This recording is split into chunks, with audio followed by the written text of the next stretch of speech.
and start off with an update on court matters. It's a story that engulfed much of the news cycle over the weekend. It has to do with former Minister Malusi Gigaba and his wife Norma. Norma was arrested late on Friday, I remember this quite clearly, and she's been arrested on charges to do with malicious damage to property, amongst many others. She was granted bail of 5,000 rand over the weekend, raising questions about how that was done, because typically if you're arrested on a Friday night especially, you'd have to spend the weekend at the very least in the holding cells before your bail application can be heard in front of a magistrate. So these are some of the questions and points of clarity we're hoping to get once Mbalite Tani heads to court, where Norma Gigaba is set to make an appearance today. That matter unfolding out of the Hatfield Magistrates Court.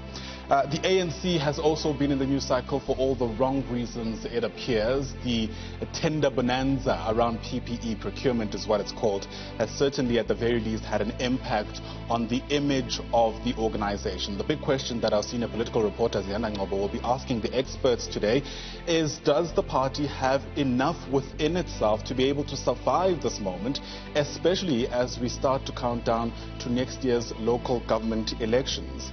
All kinds of allegations to do with irregular tender processes have taken over the ANC. Some insiders within the organization also mentioning how this has led to a further fallout within the party, a fallout, we're told, that dates all the way back to the 2017 Nazareth conference, and some of those factions being divided along those lines. Our Zianda Ngobo will help us make sense of these developments and why it matters to you, so stay tuned for that development. Speaking of developments, Arts and Culture Minister Nathi Mthethwa will today give us an update on COVID-19 relief funds that are being set aside for the arts and culture ministries. You remember that both ministries had cried foul at the beginning of the pandemic, feeling like they had been left to the wayside without being given enough support, especially artists and freelancers who we all know rely heavily on people being able to assemble, rely heavily on us being able to have events where people can gather in numbers well above 50.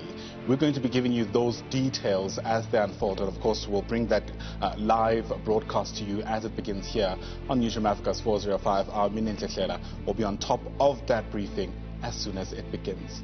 Let's take it to the northwest now, where we're hearing of allegations of a store in Brits that's allegedly knowingly selling expired food to some of its customers. Some workers who work at that particular store have conceded as much, saying that there's, I guess, a tendency to try and overlook that process. Our Zintlekanyane in that province will be getting to the bottom of this, speaking to some community members in the surrounds about their experiences with this particular store and ways through which it's affected their lives. I mean, I remember a moment in this country where several townships, including in Alexandra, had made similar allegations against particularly local spaza shops that are knowingly actually buying food that's expired and selling it to some of their customers. I mean, there's no overstating why this might be problematic at best. As Zintlekanyane will be asking pressing questions about how this was allowed to keep going. And then in KZN, you might have heard of the crime statistics that came from the police minister on Friday. There were some promising signs, but certainly an overwhelmingly bleak picture on the whole. Still a whole lot of concerns about the scourge of gender-based violence in the country and ways through which it affects particularly women who live in informal settlements. Some of those stats really quite grim, and according to some experts, not surprising at all. So our Karinda Jagmahan will be helping us understand how the figures translate to the lived experience of individuals on the ground. She'll be speaking to various women who live particularly in the Umlazi and Inanda areas, which we've heard are now the hotspots of crime and particularly murder in the country. That position had previously been occupied by Nyanga in the Western Cape. In fact, KZN in and of itself, we heard, is now the murder capital of the country. Karinda Jagmahan will bring us those details.